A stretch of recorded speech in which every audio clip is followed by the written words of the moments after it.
যদি আগুন লেগে যদি আগুন লেগে ধ্বংস হয়ে যায় ধ্বংস হয়ে যায় যদি আগুন লেগে ধ্বংস হয় পৃথিবীর সব বইয়ের দোকান বিশ্ব থেকে হারাবে না পবিত্র কোরআন। কথা ঠিক না বেঠি?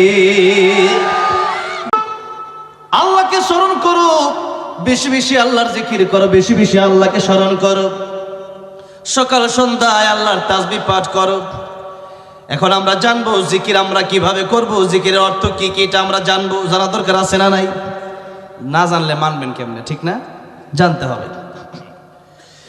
তাই জিকিরের ব্যাখ্যায় তাফসীর কবিরে আল্লামা ইমাম ফখরুদ্দিন রাজি রহমতুল্লাহ লিখেছেন 5টা জিকিরের ব্যাখ্যা লিখেছেন। 5টা জোরে কোন কয়টা লিখেছেন? জিকিরের ব্যাখ্যা 5টা। শুনে বুঝের পরে বাড়ি যাবেন। কারা কারা একটু হাত তোলেন তো দেখান তো দেখি। নারে তাকবীর, নারে তাকবীর। হাত নামান, আল্লাহ কবুল করেন, বলেন আমিন। তাহলে জিকিরের ব্যাখ্যা কয়টা? জিকির শব্দের অর্থ কয়টা বলেন? কয়টা? 5টা। 1 নাম্বার, আমরা একটা একটা করে সবগুলো শুনবো। লম্বা চূড়া আলোচনা আমি করব না, তবে আখলিস দিনাকা ইয়াকফিকাল আমালুল কলিল। মানুষ যদি জান্নাতে যেতে চায় অল্প আমল যথেষ্ট, কিন্তু আমলটা হবে ইখলাসের সাথে এবং মানার নিয়তে। জোরে বলি ইনশাআল্লাহ। আখলিস দিনাকা ইয়াকফিকাল আমালুল কলিল। আমালুল কলিল, অল্প আমল নাজাতের জন্য যথেষ্ট হয়ে যেতে পারে। তাহলে আমল যদি অল্প হয়, যদি দামি হয়, ইখলাসের সাথে হয়, আল্লাহর জন্য হয়, তার দাম আছে।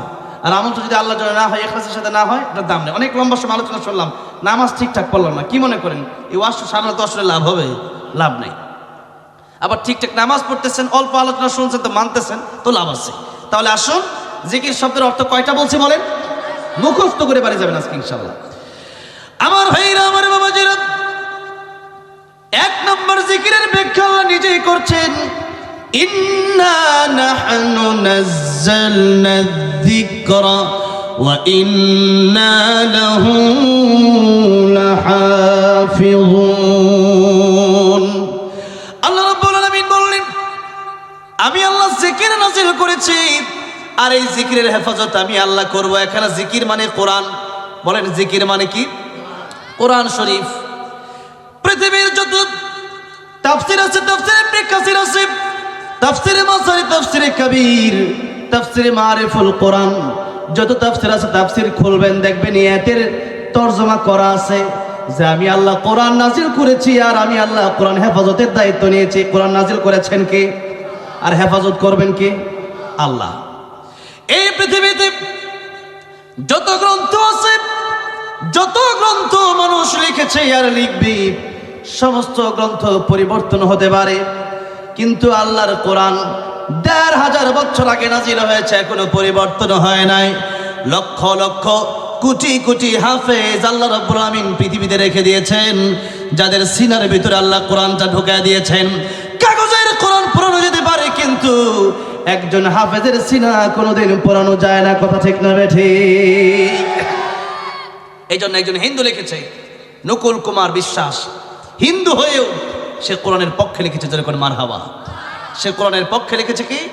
যদি আগুন লেগে যদি আগুন লেগে ধ্বংস হয়ে যায় ধ্বংস হয়ে যায় যদি আগুন লেগে ধ্বংস হয় পৃথিবীর সব বইয়ের দোকান বিশ্ব থেকে হারাবে না পবিত্র কোরআন। কথা ঠিক না বেঠিক?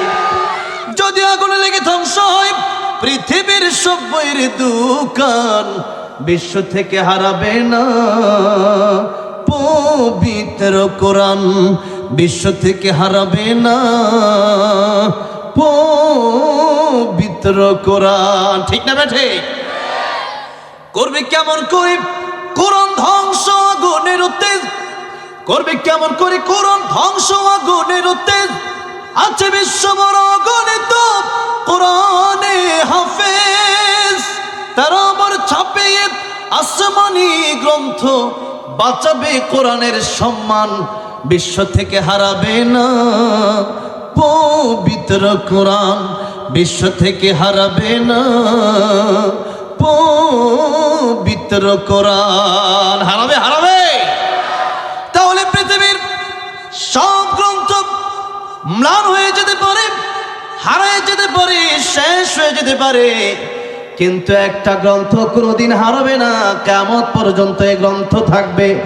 এই গ্রন্থ যেদিন থাকবে না, এই গ্রন্থ পড়ার মতো ব্যক্তি যেদিন থাকবে না, এই গ্রন্থ পড়ার মতো, শিক্ষা গ্রহণ করার মতো লোক যখন থাকবে না, সেদিন এই পৃথিবীকেও আল্লাহ রাব্বুল আমিন রাখবেন না।